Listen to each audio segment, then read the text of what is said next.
Hello guys, welcome to my last video. হ্যাঁ, ঠিকই শুনেছ।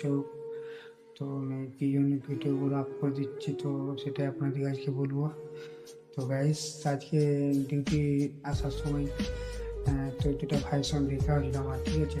তো ওরা জিজ্ঞেস করছো যে দাদা তুমি ভিডিও কেন বন্ধ করে দিলে, ভিডিও কেন ছাড়ছো না। তো আমি ভাইদেরকে বললাম, ভাই আমি তো ডিউটি করছি এখন। তো পড়াশোনার চাপ আছে, এখন ডিউটি দুটো একসঙ্গে মেনটেন্স করে চলতে হয়।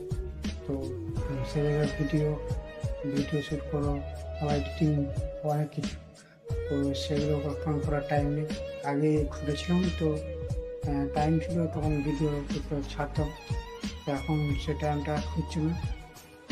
তো এখন আর ভিডিও করা বন্ধ টোটাল। তো এটাই ব্লগ ছিল।